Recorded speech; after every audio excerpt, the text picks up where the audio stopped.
तर फायनली मित्रांनो आपल्या सरूची आणि अन्नपूर्णा आजींची झाली चक्क आता भेट. तर दुसरीकडे मात्र राजनसमोर देखील येतं भयानक कामिनीबाबतचं सत्य. नक्की काय घडतं त्याला संपूर्ण अपडेट जाणून घेऊया.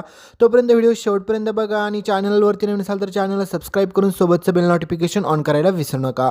तर मित्रांनो फायनली आता ह्या कामिनी आणि रागिनीने एवढा भयानक प्लॅनिंग बनवलं होतं की त्यांना वाटत होतं की यामध्ये राजन देखील मात्र ज्याप्रमाणे त्याचा बाप खुर्चीवरती बसलाय ना व्हीलचेअरवरती, तसेच राजनची अवस्था होईल.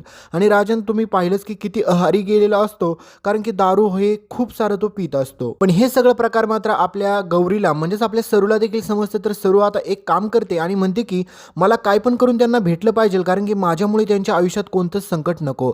तर दुसरीकडे राजनने आता कमळीला सांगितलेलं असतं की तू आईला सत्य जाऊन सांगून टाक आणि त्यांना हे पण सांग आईला की मी तुझ्यासोबत खोटं बोललो, माझी चूक झाली. आणि राजनला आता असं वाटतं की आता सगळं संपलं, आता माझे आयुष्य देखील मी संपवून टाकलं पाहिजे.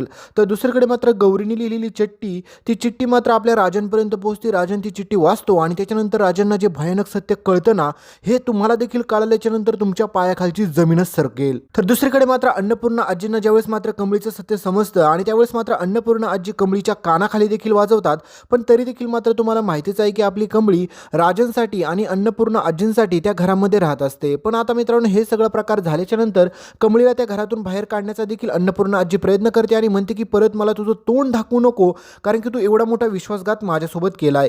तर आता हा सगळा घडलेला प्रकार मात्र आपल्या अन्नपूर्णा आजींमुळे आता हा सगळा प्रकार पोहोचतो आपल्या गौरीपाशी. पण गौरीला ज्यावेळेस मात्र हे सगळं सत्य समजतं त्यावेळेस मात्र गौरी आता तिथून धाव घेते आणि डायरेक्ट आता महाजनांच्या घरात एंट्री करणार आहे. आणि मित्रांनो पुढे कहाणीमध्ये हाच ट्विस्ट येतो की आपल्या अन्नपूर्णा आजीची आणि गौरीची, म्हणजेच त्यांच्यासाठी गौरी पण आपल्यासाठी सरू यांची भेट होती. आणि त्यांची भेट झाल्याच्या नंतर कहाणीमध्ये खूप सारे बॉम्ब फुटतात, कारण की दुसरीकडे राजांना सत्य समजलेलं असतं, तर दुसरीकडे कामिनी रागिनीच्या अंगावरती आता काटे आलेले असतात.